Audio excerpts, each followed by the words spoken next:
9वीं के प्यारे बच्चों, इस YouTube चैनल पर आप सबका स्वागत है।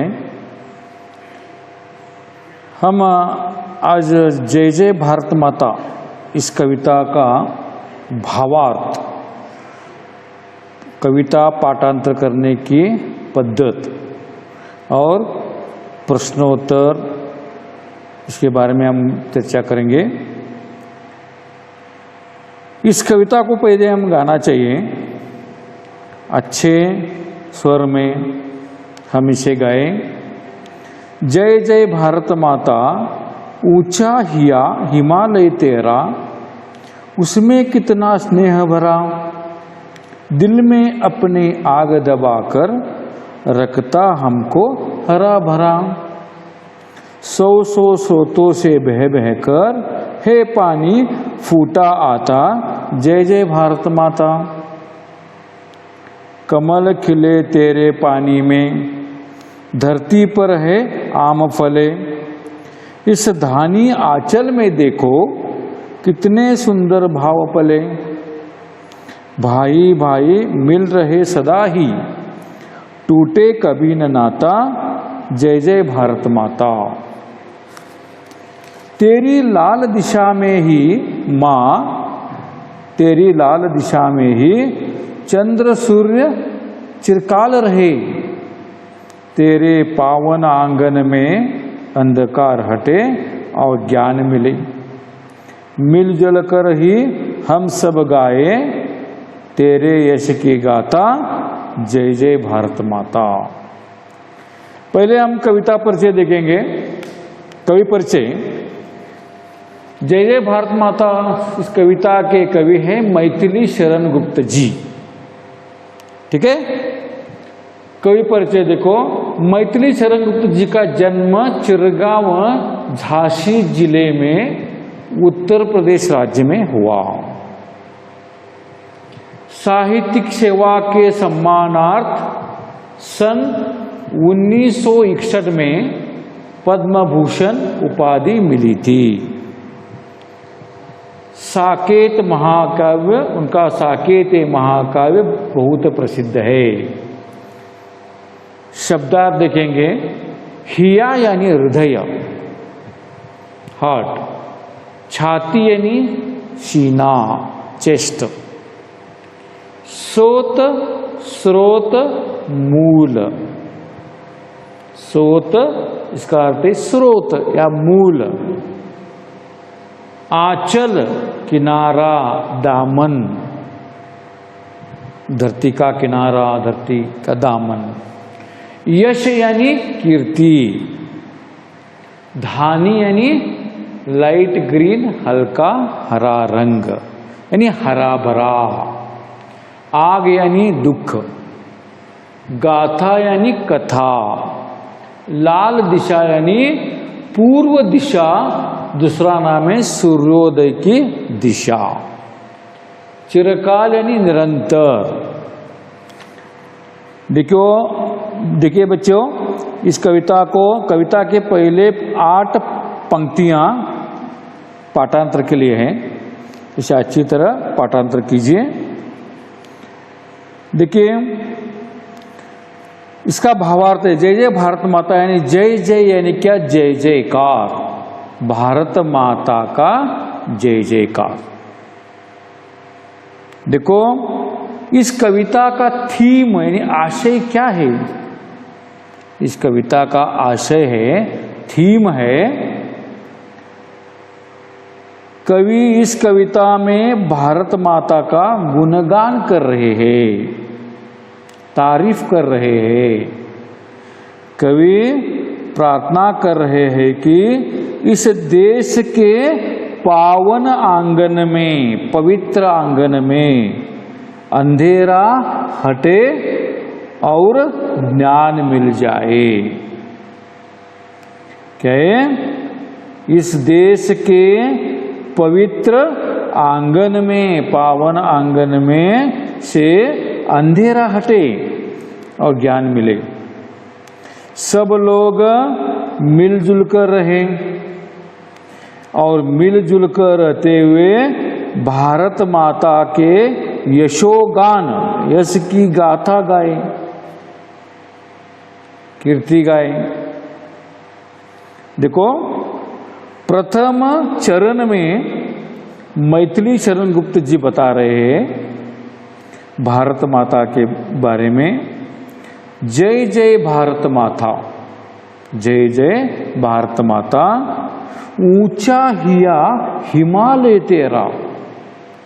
देखो यहाँ यानी हृदय, यह यानी क्या, हृदय, हृदय क्या है कि तुम्हारा हृदय भारत माता, तुम्हारा हृदय हिमालय की तरह बड़ा है। तुम्हारा हृदय हिमालय की तरह बड़ा है। और उसमें क्यों बड़ा है? क्योंकि उसमें स्नेह, दया, स्नेह, प्रेम, दया भरा हुआ है। नहीं तुम इतने दयालु हो भारत माता, क्योंकि तुम्हारा हृदय ऊंचा है। किस तरह ऊंचा है? जैसे बड़ा हिमालय पर्वत है वैसा तुम्हारा हृदय ऊंचा है, और उसमें स्नेह भरा हुआ है। और एक क्या आपके पास बड़प्पन है? देखो, दिल में अपनी आग दबाकर रखता हमको हरा भरा।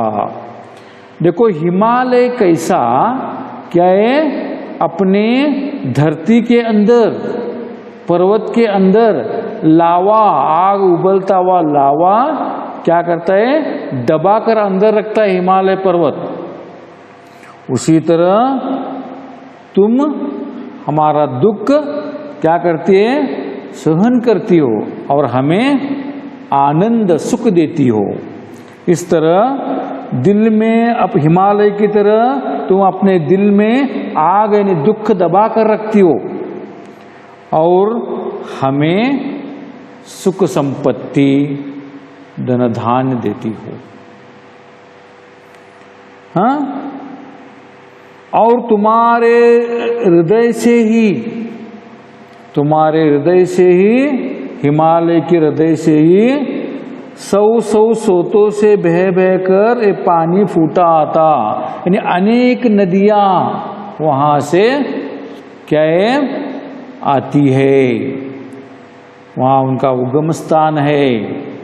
सौ सोतों से यानी क्या, अनेक मूल सोतों से, मूल से, बेस से, उगम स्थान से क्या है, वहां का पानी फूटा आता है और उत्तर से दक्षिण तक सभी जगह हरियाली हरियाली फैल जाती है।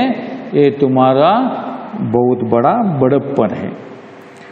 पानी फूटा आता है यानी हमें सब हरा भरा कर देती है। हमें पीने को पानी मिलता है, खेती को पानी मिलता है।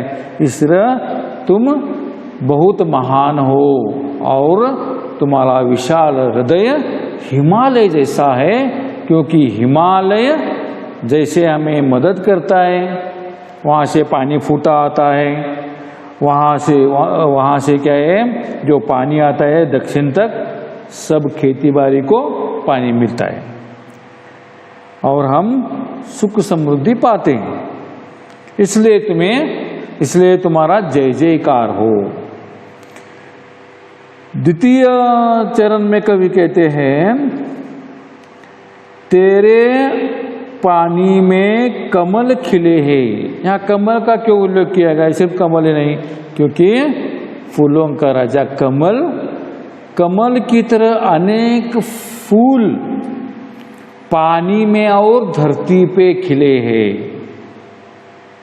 कमल फूल की तरह अनेक फूल धरती पे और पानी में खिले हैं, और धरती पर फूल के साथ साथ आम भी फले हैं। यहाँ आम का उल्लेख क्यों किया गया है मालूम है बच्चों? कि आम भी फलों का राजा है, एंड जहाँ राजा है वहाँ प्रजा रहती है। जहाँ फूल का राजा है वहाँ फूल की प्रजा रहती है, जहाँ फल के राजा है वहाँ प्रजा रहती है। यानी अनेक फूल अनेक फल तुम्हारे धरती पर क्या है, उगे हैं, फले हैं। मालूम हुआ? इस धानी आंचल में देखो, इस धानी आंचल हरे भरे धरती के किनारे देखो कितने सुंदर भाव पले हैं। यानी हरे भरे भूप्रदेश पर देखो कितने सुंदर भाव हैं, कितना सुंदर भाव भरा हुआ है। देखो इससे हमें क्या सीख मिलती है? भाई भाई मिल रहे सदा ही, कि हम कभी भी झगड़ा नहीं करना चाहिए, भाई भाई एक होना चाहिए, टूटे कभी न नाता। यानी हमारा जो रिश्ता है वो नाता है, कभी भी नहीं टूटना चाहिए। जय जय भारत माता। तृतीय चरण में कवि मैथिली शरण मुखर्जी जी बता रहे हैं, तेरी लाल दिशा में ही माँ। यहां लाल का अर्थ है कि सूर्य का रंग, यानी सूर्योदय की दिशा, पूर्व दिशा।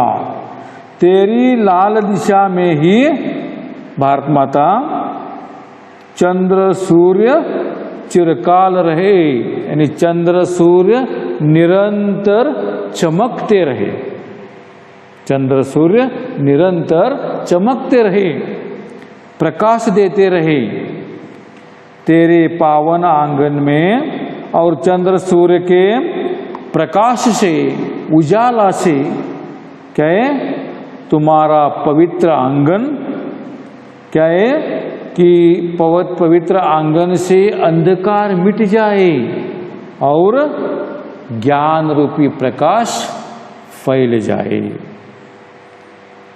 इतनी सुंदर, कितना सुंदर वर्णन है। देखो कि चंद्र सूर्य के प्रकाश से हमारे देश के धरती का अंधकार हटे और ज्ञान मिले। मिलजुल कर ही हम सब गाए।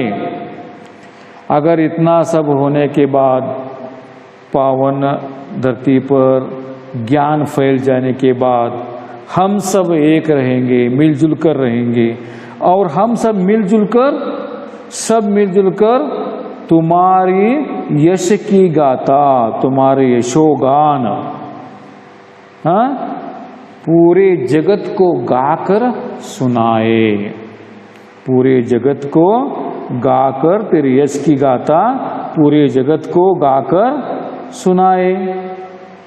जय जय, यानी भारत माता तुम्हारे जय जयकार हो। बच्चों, पहले 8 पंक्तियां पाठांतर के लिए हैं। कवि परिचय का भी अध्ययन करना है और कवि परिचय के बारे में ध्यान देना, शब्दार्थ के ऊपर ध्यान देना। मैंने व्हाट्सएप के ऊपर, यानी 9वीं न्यू 9th ग्रुप के ऊपर, बॉयज और गर्ल्स ग्रुप के ऊपर मैंने सब प्रश्नों के उत्तर भावार्थ प्रिंट रूप में भेजा हूँ। इसे अच्छी तरह देखकर फेयर कॉपी में अच्छी तरह लिखना, ताकि मेरी ओर से सभी को A+ मिले। समझ में आया? कविता के प्रथम 8 पंक्तियों को कंठस्थ करना है। ये सब ध्यान से अध्ययन करो और 16 तारीख को आपके प्रथम साधना परीक्षा, यानी प्रथम अचीवमेंट टेस्ट है हिंदी की। सभी अच्छे 20 में से 20 अंक ले। बिना देखे लिखने का प्रयास कीजिए।